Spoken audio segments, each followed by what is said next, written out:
Printlab is Singapore's first and only print agency, providing a one-stop solutions for all printing needs in-house. Printlab occupies 35,000 square feet of office and production space, housing 40 machines operating 24/7 and 120 staffs, ensuring first-class quality for its clients, majority of whom are global MNCs and luxury brands. My name is Murali Krishnan Rangan. My company's name is Printlab Private Limited, and I'm the Chief Executive Officer. I'm the CEO, or rather I own the company.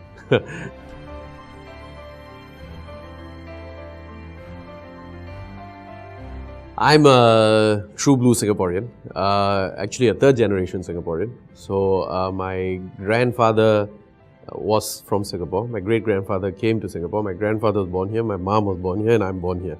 So hardcore Singaporean, very patriotic Singaporean as well. My dad and mom, they're both academics, so nothing to do with with any relation to being a business person.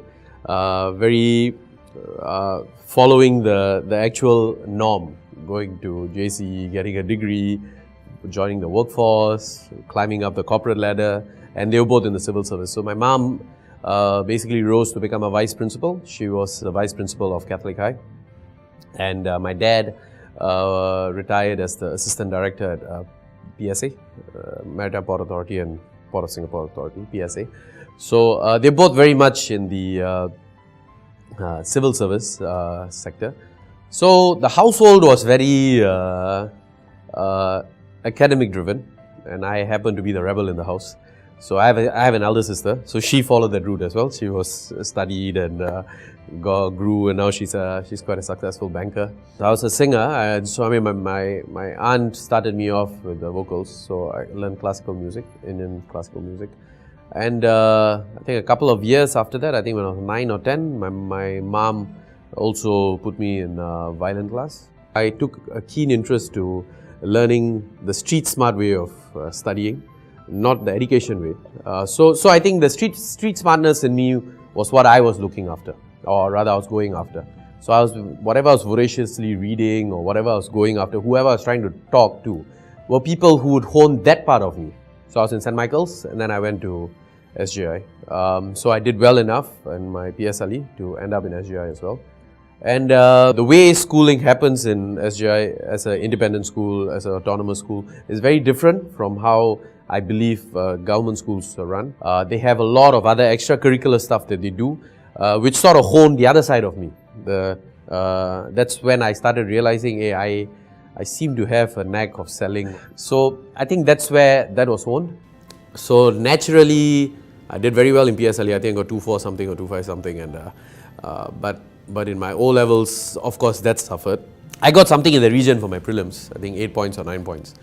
But then I realized maybe the prelims was too easy, so got too overconfident and didn't study at all before my O's.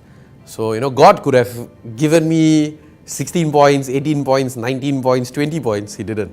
He gave me a perfect 21 points for my O-levels, which means I couldn't enter JC. My parents tried everything possible because if they felt I cannot, or rather I will not be a success if I end up in poly. So they tried everything possible, but obviously there's no way. In MOE, in Singapore, there's no such system. So ended up in poly, very reluctantly, ended up in Ngee Poly. And on hindsight, that's the best thing in my life that ever happened to me. I hit my lowest in my first semester, where I nearly was thrown out of the poly because I was failing my subjects and all that. But I think that was my wake-up call, and I realized that yes, I do have a flair for sales and selling stuff and all that, but you do need a foundation and you do need education, because you never know what's going to happen in your life. So I think that's the turning point in my life. So I decided, fine, get the degree, study, and I graduated from poly properly within the 3-year timeline, not anything else. I entered TV during that period. I took part in Singapore's National Talent Time. My musical career on TV took off during that period as well. I think being on TV makes you, it's the best school for self-confidence, self-esteem, public speaking. So I think all those intangible skills that will help me as an entrepreneur were honed during that period, during those 3 years of me being in poly. I went overseas and I studied in Melbourne in RMIT. Did very well, graduated the first class honours, and I actually got inducted into the Golden Key International Honour Society for those with a very high GPA. So my dad told me to work in a company. For his sake, I worked in a company for 1 month, and then so that day, that was the moment I got my paycheck for the first month. I gave my resignation letter in the next month. So that was purely out of respect for my dad. No money, no support from anyone, $0 in the bank. So I decided, let me do a broker business where I can buy from somewhere, I can sell somewhere. So I take the profit and I pay somebody. I don't need to have any upfront investment. So I settled on the print industry because I had 1 or 2 very small printers who were willing to give me credit lines. And when my customers pay me, I'm able to pay them. So that's the only reason why I started the printing industry.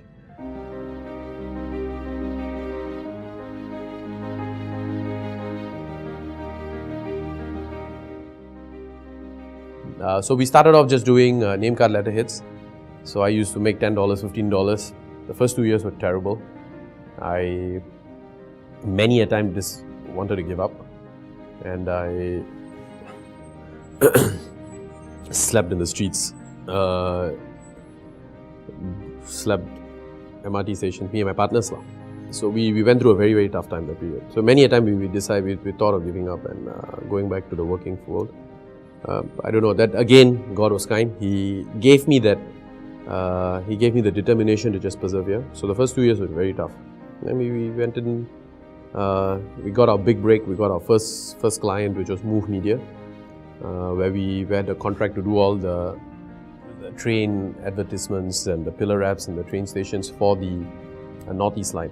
I think that was our first big break. And then One Raffles Place, which is just here. It used to be called OUB's shopping mall. So we started doing work for them, and then things started to take off. From, I think, after 2 years, it started to take off. But the first 2 years was terrible. I had to literally go to M1, beg them not to cut my...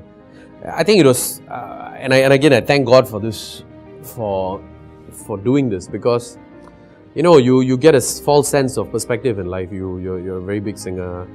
You grew up in a comfortable household. So you think anything is easy, everything is easy in life. So God really brought me crashing down to earth, not even that, maybe basement 20. He nearly made me a bankrupt. A lot of things happened that period, and I had no access to anything.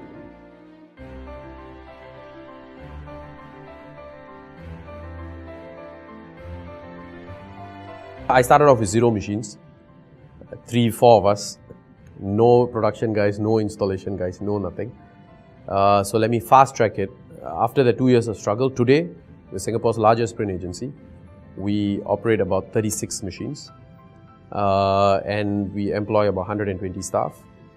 And our operations are 24 hours a day, 7 days a week. So now the MBSs, the RWSs, the Audis, the AMXs, DBSs, they come to us, and basically we handle all their verticals.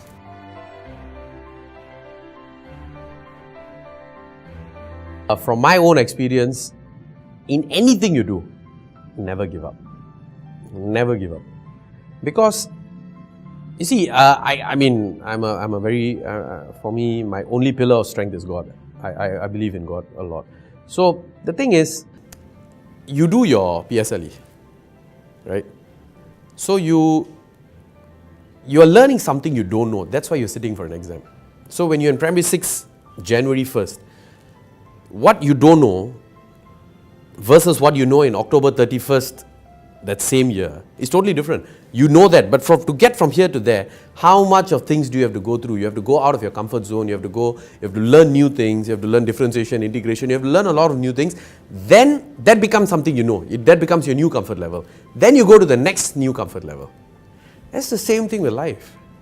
If you're going to be in your comfort zone and do the same things you know, your value is going to be the same. If you're earning 3,000, you're not going to change.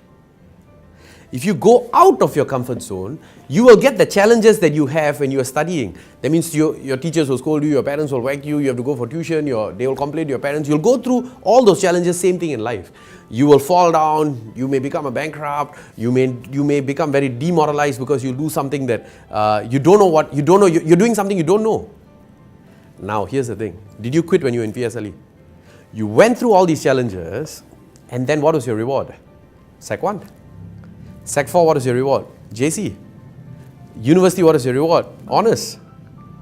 Why is it that the people of the world, including me, all of us, why is it that we give up when it's a test of life by God? It's a question that I've asked myself, and I'm of course learning as well. But that's the only question I always ask. Why do we give up on the test of life? Don't we also realize when we go through trials and tribulations in the 2 years, there's going to be a benefit to this at the end of it. You've got to persevere throughout that period. And just think of it logically.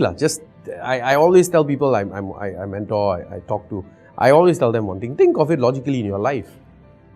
You want something clean, you got to put it through the washer. You want to progress in life, you've got to study, and study is painful. But the reward is what? Wow, first class honours. Same thing in life. You go through that pain, but don't give up. Trust me, there will be a reward. Anything that is in my control, I put 100%. And I won't put 99%, I'll put 100%. Anything that is not in my control, I put 0%. I don't even put 1%.